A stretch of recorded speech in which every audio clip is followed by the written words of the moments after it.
Embroidery, and I'm excited to share my gift number 6 on my gift making list for holiday 2019.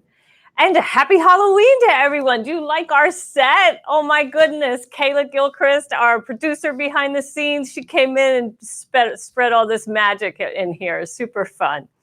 So before we get started, I'm just maybe going to do a question. If any of you watched the vendor walk that I did on Saturday at Quilt Market in Houston, oh my goodness, I had so much fun. And we saw so many beautiful new products and quilts and fabrics and some artists that we ran into in the aisles, like Jenny Doan. And who else did we see? We saw Kay Fawcett sewing in his display area by hand. I didn't interrupt him. He looked very peaceful. Hi, everyone. Thanks. Oh, hello, Judy. Thanks for joining us. It was really fun on the vendor walk because I could actually answer viewers' questions. Like someone said, does that come in blue? So I would ask the vendor, does this come in blue? And then, respond. We had an awful lot of fun. It was an exciting time. And there's still time to comment, to share, to engage with that video, that live broadcast that's on our Designs and Machine Embroidery page. And if you do, tomorrow we pick the winner, and they get half the goods of all the fun stuff that the generous vendors donated, gave me in my bag, along with Christopher Blakeman. We did that together. And, Christopher's a dealer up in the Colorado, Wyoming area. So he does it for his group of people, and I do it for all of you, which is a whole lot of fun. And it's nice to do it together because sometimes you need an extra hand or two. So let's see. I see you have a lot of people joining. Oh, yeah, well, great. Thanks. And hi, Ain. Good to see you here this week, too. Lorraine, she likes my cat ears. Yeah, they're lace cat ears. What other kind of cat ears would you wear, right? Lace cat ears. So, okay, let's get started. So my gift number 6 is caps, because you can make a cap for anybody. You can make it for a sports fan, for a teacher, for people who just like to go camping or fishing, any kind of hobby, any specific interest, you can make a cap for them. And many times, many of us think it's almost impossible to do on a single needle machine. So let's take a good look at a cap before we delve into how we're going to do it. So, a cap has the visors, also referred to sometimes as the brim, but it truly is the visor. And then the crown is this whole part that sits up on top of the head. These are the panels. Usually there are 6 panels that make up a cap. And the button is kind of the crown on the very top, and it's usually fabric covered, the same as the fabric itself, or it could be another color to add another decorative element. There is an eyelet in each of the panels, and that's for ventilation. There is the sweatband. This is the part that sits against the forehead, actually goes all the way around the cap. And, that's to absorb sweat. And it's also a comfort element in the cap. And many people have, preferences on what kind they like. And then the closure is another important feature of the bag. This is just a slider. It could be Velcro. It could be snap. Sometimes it's plastic. Sometimes it's cloth. If you wear caps all the time, I know you have preferences. And if so, you're making caps for someone who does wear a cap all the time, check out their cap. See what the details they seem to prefer, and then purchase caps like that. There's only one detail that you can't do on a single needle, and that is, let me slide over here and get this purchased cap that already was embroidered. So this has a buckram, heavy interfacing on the inside of the crown. Now, I can't get that flat into my single needle hoop. So that's what I need to do. I need to look for a cap that is soft structured and will crush, right? I need to be able to get that down nice and flat. Now, caps come with a supportive cardboard, display packaging. Leave that in there while you're doing the design element, the design phase of embroidering on a cap, because once you take that out, you know, the soft structured caps will collapse, and that makes it a little bit more difficult to design, you know, to decide where you're going to place your design. So in this instance, I made a cap for my sister Marie. I did a 3-letter monogram off to the side. Isn't that kind of cute? I like that. It's just the Times font from Perfect Embroidery Pro. The last initial in the center is larger, but I positioned it so that it's off center. Kind of fun, a little bit different, right? And then I like this. This is one of my favorites, because it says beach bound, and then on the back it says follow me because I'm going to the beach, right? So super fun. You can have a lot of fun, different sayings with caps for sure, family reunions, all kinds of great ideas or reasons to make caps. So I have my template on the side of this cap, and I'm going to go ahead and remove it for a minute. Hi, Yolanda. Nice to see you. That's my neighbor from Flower Mound. It's good to have her here. And then I'm going to switch templates. And I want you to take a look at these 2 templates. So here's lettering that I made, right? Beach bound. They're both identical, except that I curved this one a little bit, because, you know, you're trying to stitch a rectangular design along a curved path. And when I get in the hoop, you're going to see what I mean. So if you have the ability and it won't ruin the design itself, curve those edges on the bottom end of a rectangle of lettering, because it will allow your needle, your embroidery foot, to get closer to this difficult part. Okay, so I'm going to put my beach bound template in place, and what I'm doing is I'm aligning the center crosshair with the seam of the cap. That's really integral. I want to make sure that that black line on my embroidery design is centered right on that seam. And if you are digitizing your own, you know, you have a setting in your lettering program and in your properties box that you can tell it you want to stitch from the center out. So it will actually start with like the U and the end and the D, stitch that way, and then it'll come back and do the O and the B, and the same on beach, because you want the stitches to push the fabric away from the center instead of starting here and pushing it all to one side. Sometimes that happens, and that's kind of nasty. So if you can control that with your software, do it. It's worth it. Okay, so I have a flat magnetic hoop, and you know, here at Dime, we have all kinds of prototypes and older models and so forth. So this is actually a black hoop, same as yours at home. If yours is gray, it's the same. My attachment is red here, doesn't matter. It's still just a snap hoop monster. And I do have some rulers on here, but that's not necessary either. So I'm going to, and I have peel and stick stabilizer. So this is sticky, kind of tacky, right? And I'll leave that down on the table. I'll bring that up in a moment. And I have my hoop clip. So hoop clip is a device that was designed to hold things in the hoop, and it snaps right onto the base of Monster Hoop, right? Because it has magnets on the bottom of the hoop clip, and it just snaps in place, stays in place, it won't wiggle off. And then this clip here allows me to place something inside, like the visor.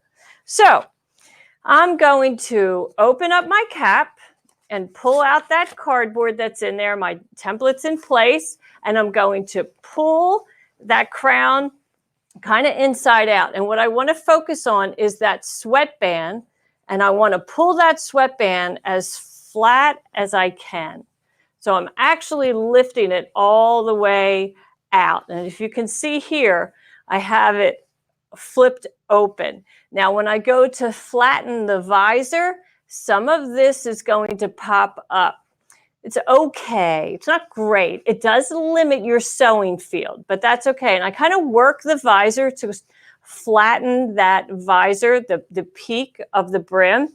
It's not permanent. It's just during the embroidery process. And then I'm going to take the I'm actually going to take this off and I'll just grip it right here off of the hoop. And I am flattening that bill, that visor, right into the clip, and I have it positioned. And then I take that and snap it onto the hoop.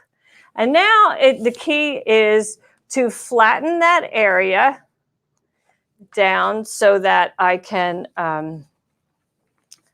where's my hat here? Oh, here we go. Okay, now I want to flatten my surface so that it is positioned flat, and I got to make sure that I keep that facing out of harm's way. You know, recently I was at an event with one of our star educators, Tina Bartlemay, and she tells her students that what she does is she takes a stapler and she staples that sweatband to the visor, like right here and right here on this side. And I tried that, but my staples actually weren't strong enough, and I think my stapler was too small. But you could try that at home. She says it never leaves a mark. You know, it just pops out when you're done. Okay, so the key is to get that nice and flat, and then smooth all this down nice and flat as you can. And then you're going to slide that onto the machine, right? And this is where the trouble is, right here, correct? Because our foot's going to have to travel over that. So keep it under control. And then once the foot passes all of that and your attachment is engaged on the machine, then you kind of pull this back behind the foot and keep it out of harm's way. Then the key is to center the needle over that template. And I like to use the trace feature. Many machines have that, and it allows you not to trace around the perimeter of the design, but to go north and south. I just want to make sure that my design is straight in the sewing field so that it's not going to stitch crooked on my hat. And that's all I do. I actually never do the perimeter of the design because, as you can see, it's a little bumpy along the edges. But as this stitches, the foot is going to compress this area of the crown that is lifting a little bit off of the surface. But all in all, they come out just great. Here, I'm going to show you one that I have already done. See, it just stitches in place. I'm still in the hoop, as you can see, right? Here's the back side. Now, with this same hooping, the same 5x7 hooping, I am then going to kind of flatten the back part. And I want to get the back arch flat. And I'm going to pull this up, and I'll lift this up so you can see in a minute. And now when I put that in the hoop, into the machine, I'm going to center my needle over follow me. And it is stitching upside down, so I have to make sure I rotate my design 180. Don't mirror image it, never mirror image text unless it's intentional. Your message, who knows what it'll say, right? Okay, and then there we have it. It'll stitch out just perfectly. Here in this sample, this has both already stitched. So here we have the back of the cap, and that was preceded by the front. So both front and back, one hooping. This project took 15 minutes to stitch. It is so fast. So it's a great way to see, to make gifts that are super fast. So let's see, would you use the base feature? Aine wanted to know. I do not use the base feature in this instance because I don't want the foot traveling all the way out to the edges of the design, just because there's what I call so much business going on here. And the foot exaggerates kind of, right? So here I have my beach bound in a curved fashion. Well, it's going to stitch out to that far corner when in reality, it's going to trace to that far corner when in reality, it's only going to stitch to that edge of the D. So I don't use the base feature. Let's see. Okay. Well, I know, Judy, 15 minutes, really. Lettering is fast, so you do the front and the back in 15 minutes. And, they're just great ideas. And you can do a whole set. And, if you want to make hats to earn money. Well, gee, caps are very inexpensive. They're usually under $5, and you can sell them for $15, $20, depending on exactly what you're putting on it. And if you feel, sometimes if you have a bigger design or something and you feel like your facing won't flatten the way you want it, so your design is up a little higher, that's okay. Stitch it anyway, and then add some crystals, a line of crystals in the space beneath the text and the edge of the visor. That'll fill that space in, and it won't look like it's in the wrong position. And if it's for a man, use metal studs. That's okay. They don't have to be crystals and shiny. So let's see. Yeah, Rhonda, you love that hoop clip. I know I do too. And it's on special this week. Normally it's $39.99, but this week it's $29.99. And you get a practice hat. So when you purchase it, you get obviously the hoop clip, but you also get a soft structured cap that you can use to learn how to use it and kind of play with it.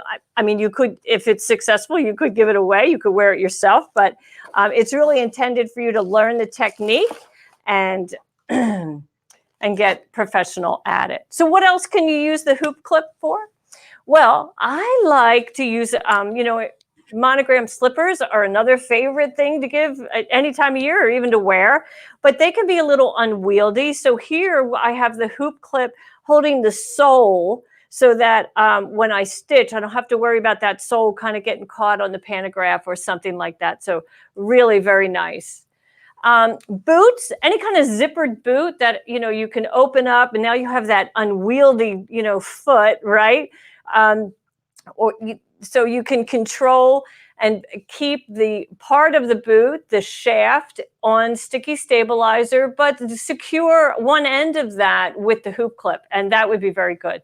Also, pot holders, that kind of thing, are any of those bulky items that don't do well in on sticky stabilizer by themselves, that you kind of feel like you always either want to add some pins or maybe even hold on to it. So that's the hoop clip. I mean, it's an extra hand for hooping and super helpful in your sewing studio.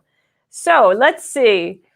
Vicki, you forgot how to use it. Well, good. Now you know how to use it, right? It's just so handy. And what I love about it is it just snaps right onto your hoop. I mean, it just snaps right on there. Of course, you always have to put it at the bottom of the hoop, right? Because our hoop goes onto the machine in this fashion. So we have to leave it in front of us right here as I sit at the machine. Yeah, you don't want to get mixed up with that. Well, you won't get very far because you won't be able to bypass the embroidery foot. So let's see. So last week we did metallic thread because we showed those beautiful snowflakes, the garland of snowflakes, and the ornaments that we made. So I had a couple questions on the blog about details for digitizing for metallic thread. So I'm taking a deeper dive into that, and you'll see that on Saturday's blog. So if you're a software user and you want to make some changes to your designs for metallics, you'll be there. Let's see.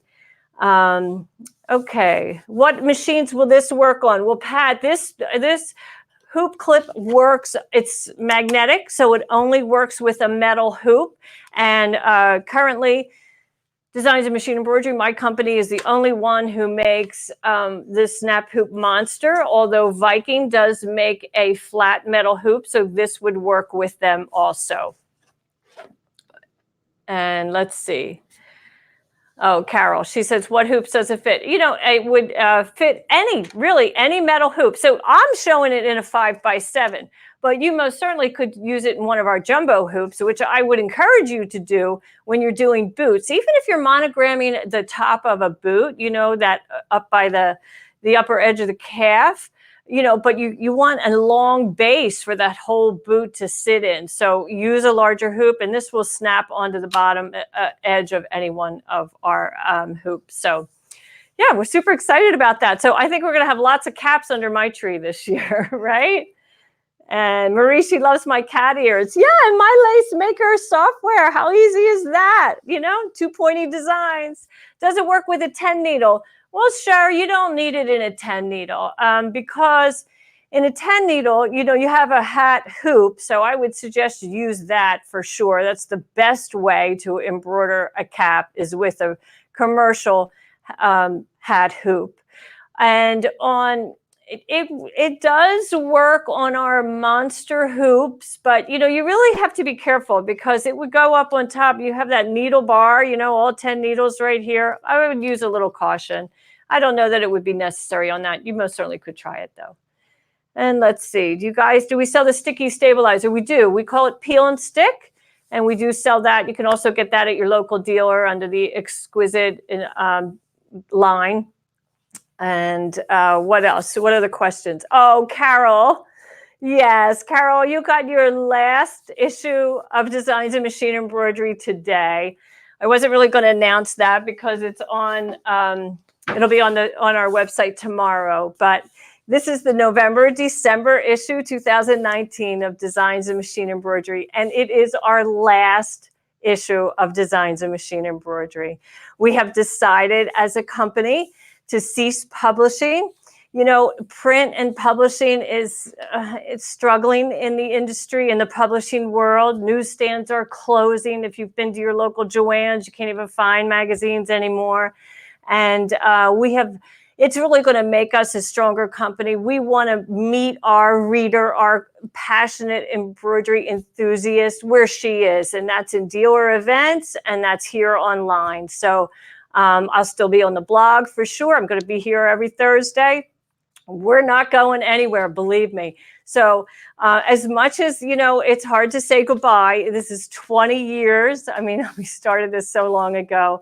And, really, Designs in Machine Embroidery gave birth at the same time as the industry was born. And we all grew up together. I mean, I remember when we couldn't make a design rotate on a machine more than 90 degrees, and you most certainly couldn't mirror image.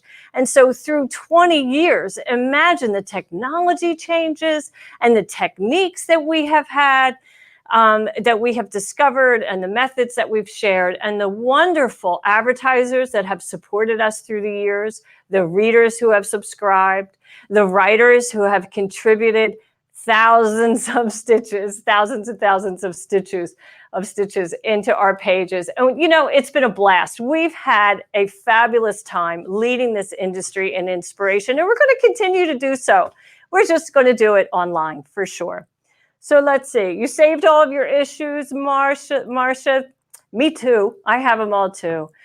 Yeah, I know, Rhonda. You had no idea. Well, it is in the magazine. There's a letter. If you are a subscriber, you'll get your polybagged issue, and there's a letter from us inside. And there's also my editor's letter discussing all, why we're closing, why we're shutting down the magazine. And if you are a subscriber and you still have issues left, you get a coupon of equal monetary value to the remainder of your subscription that you could use at dzgns.com on our website. So it's really a win-win for you too. We're not leaving you hanging out to dry, that's for sure. Can you buy back issues? Yes, you can. You most certainly can. How sad not to receive magazines. I don't want online stuff. I know, Lucy. So we're not going to print, or we're not going to create an online magazine. That's not our plan. We have known since we offered a digital version of our magazine over 5 years ago that our audience, our viewers, our readers don't want a digital magazine. So we're not going to do that anymore. But anyway, it sure has been fun. And next week we do gift number 5. So Edward, what about your subscriptions? You'll get a letter in your magazine that will direct you how to receive your coupon that will be equal value to the remainder of your subscription. We're not leaving you hanging out to dry. So, really, Family Circle has closed, 87 years of publishing. The list goes on and on. This is not news, to many people. In fact, our competitor filed bankruptcy a year ago. We most certainly don't want that to happen to us. Now, they have been purchased by another publishing company, and good for them. But, we're just one title. We're We're a strong product company with a one-title magazine, and publishing is not in our future as a bi-monthly magazine. But, we have great ideas, and we most certainly are still passionate about embroidery, and we plan on continuing to inspire our people that share that passion with us. So, yeah. Oh, Robin, you've been with us since it was just a newsletter. Yeah, me too. But, wow, it's really been a lot of fun. And I've met so many wonderful people. I love all the people that we've met. It's just really been an amazing ride. So check out tomorrow today we'll post this, right? It'll be here on Facebook Live and also on YouTube, on the blog. And then on Saturday, I'll give you that digitizing lesson on metallics. And then next Thursday, 1 o'clock Central Time, we're going to do gift number 5. And that is really one of my favorites that I can't tell you anymore because then you'll know what it is. So bye. Thanks for joining me.